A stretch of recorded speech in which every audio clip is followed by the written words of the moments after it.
I stood in my kitchen, staring at the coffee maker as it gurgled slowly, filling the pot drop by drop. My phone vibrated relentlessly, 13 missed calls, 27 text messages since dawn. 8 months ago, I opened my home to family, thinking I was doing the right thing. Now I'm questioning how it all spiraled to this point. It began last summer when my brother Ethan and his wife Sophia showed up unannounced one Sunday. I was organizing my shed, drenched in my old Steelers tee, when their rusty sedan rolled into my driveway. "Just a short stay, Nate," Ethan said with that disarming grin of his. "Our apartment's being sold. We just need a little time to sort things out." Sophia stood by his side, nodding with that pleading look that always made me feel like the villain if I refused. I should have seen the signs. I really should have. But Ethan's my younger brother, and my 4-bedroom house has felt empty since my breakup with Emily last year. How do you say no to family? The first month was bearable. They settled into the spare room, kept their things tidy, and Ethan talked up big job prospects. Sophia even made dinner a few times, though she left the kitchen in chaos. I told myself it was a small sacrifice for helping kin. By week 6, things took a strange turn. I came home to find my study completely rearranged. "Sophia's been studying energy flow," Ethan said casually, eyes glued to his phone. "It's better this way."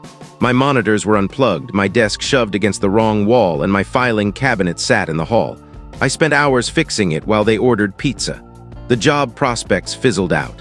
"The economy's rough," Ethan would say, like a broken record. Sophia's part-time dance classes weren't covering much, yet she kept buying pricey incense and gemstones that started popping up around my house. Their temporary boxes in my garage multiplied until my truck was forced outside. My buddy Marcus noticed the toll first. "You look drained, Nate," he said over drinks. I explained the situation and he just sighed. "They're using you, man. You see that, right?" I shrugged it off, but the issues kept stacking up. My utility bills skyrocketed. My groceries vanished faster than ever with no offer to contribute. Their cat, which they conveniently forgot to mention until it appeared, started scratching my couch. Whenever I tried to address it, Sophia's eyes would well up, and Ethan would give me that hurt look. "We're family, Nate," he'd say, as if that excused everything. Last week, I reached my breaking point. I came home to find strangers in my den, part of some energy alignment group Sophia had set up. Gemstones everywhere, odd chants, and the heavy scent of lavender. My favorite armchair was shoved into the garage to clear the space. I waited until their guests left and called for a serious talk. I needed boundaries, a timeline. That's when Ethan sprawled on my sofa and said, "Real men take care of family." Sophia, perched on my side table amid her stones, chimed in, "Don't be so self-centered, Nate." I stayed silent, watching them share that smug glance they always did when they thought they'd won. The same glance they gave when they convinced our mom their last failed venture wasn't their fault, or when they skipped Dad's memorial for a prosperity workshop in Tahoe. That night I made calls. A lawyer friend checked tenant laws, started documenting everything. This morning, I taped a formal 30-day notice to their door before work. The calls started at 6 a.m., Ethan, Sophia, then Mom. I ignored them all. As my coffee brewed, I felt a mix of guilt and freedom. My phone buzzed again, Sophia's posting about toxic relatives and bad vibes online. Ethan's probably spinning tailies to Mom. But for the first time in months, my house feels like it might be mine again soon. The coffee's ready. I pour a cup, head to my rearranged study, and start my day. The phone keeps buzzing, but I'm done staying quiet. 30 days to take back my space, and I doubt their prosperity rituals will find them another free ride. Update 1. Things have gotten wilder since the notice. I thought serving it was the tough part, but it was just the start. The next morning, I found Sophia sitting in the dark, surrounded by dark stones arranged in a circle, humming softly. The air felt heavy, not because I buy into her mysticism, but because this was darker than her usual good energy act. "Your spirit's clouded today, Nate," she said, eyes fixed on the floor. "It's troubling." I ignored her and went to make coffee, only to find my coffee maker unplugged with a note. "Cleanse negative energy before use." Every kitchen appliance was unplugged. Ethan strolled in as I fixed it, acting like everything was fine, asking if I wanted to catch the game later. When I brought up the notice, he chuckled. "Mom won't let you toss us out, bro. We're family." Then my phone pinged, a bank alert. The utility payment had bounced, the one they swore they'd cover months ago. I checked my accounts and felt sick. They hadn't paid a single bill since moving in. I confronted Ethan. He shrugged, scrolling his phone. The universe provides, man. Money's just energy. It'll sort itself out. The universe isn't paying my electric bill, I snapped. Maybe try one of Sophia's wealth seminars, he said, trailing off as I stormed out. I needed air. My neighbor Tara was outside with her dog. She's always been kind but private. You okay? She asked. I saw odd lights in your windows at 4 a.m. Looked like candles. That was news to me. I'd been asleep. She hesitated, then added, I've also seen Sophia poking through your mailbox when you're at work. I thanked her and went inside. In my study, my filing cabinet was slightly open. My organized files were a mess. Bank statements were missing. A chill ran through me. I called Marcus at lunch. He wasn't shocked. Remember their green juice startup Mom funded, or that meditation resort they pitched in Belize? I did. Mom lost $12,000 on the juice bar that never opened. The resort was just a shoddy website that vanished after collecting deposits. That afternoon, Mom called. Nate, Sophia's devastated. She says your negative energy is ruining her spiritual work. She had to cancel clients because of the house's vibe. What clients, Mom? She's charging people to use my house. She's trying to earn a living. And Ethan's crypto deal is about to hit big. He just needs more startup cash. I hung up, checked my credit report. 3 credit card applications in a month, all denied, all listing my address. That night, I overheard them in the guest room, door cracked. This house would be perfect for a wellness hub, Sophia said. Once we're set, we could pull in $6,000 a week. We just need him to sign some papers. Mom's working on him, Ethan replied.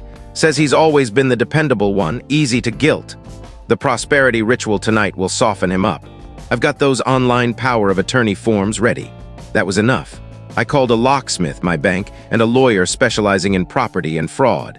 This morning, my den looked like a cheap horror flick set. Black candles everywhere, strange symbols on my hardwood, hope it's not permanent marker.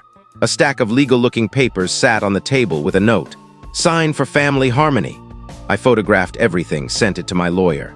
Then I found Sophia's sacred stones, identical to bulk glass beads online. The ancient symbols on my floor, straight from a $2.99 ebook on Ethan's Amazon account. The locksmith arrives tomorrow. The lawyer's preparing more documents. I've got screenshots of Sophia advertising my house as her cosmic wellness hub, charging $250 per session. Mom keeps calling, saying I'm tearing the family apart. Maybe I am, but watching Ethan and Sophia scramble to clean their ritual mess, amazing how fast they move when motivated, I'm done with guilt. Update 2. Yesterday was a whirlwind. I'm still wrapping my head around it, but I need to get it down. The locksmith showed up at 8 a.m. I'd stayed up late, scanning files and securing backups. Tara texted, offering to be a witness if needed. She used to deal with people like Sophia, who exploit vulnerable folks with spiritual promises. In the kitchen, I found an extravagant breakfast spread. Fresh fruit, pastries, even the oatmeal cookies Mom made when we were kids. Sophia wore an apron, humming as she arranged bagels. We're manifesting appreciation, she said cheerfully. Ethan's grabbing your favorite coffee from that fancy shop. The locksmith shot me a knowing look as he worked. We both saw it. Classic manipulation. I grabbed an apple and headed to my study, ignoring Sophia's pout. My lawyer emailed screenshots from Sophia's private Cosmic Wellness Tribe Facebook group. My den featured in blurry photos, labeled as her spiritual guide and silent investor.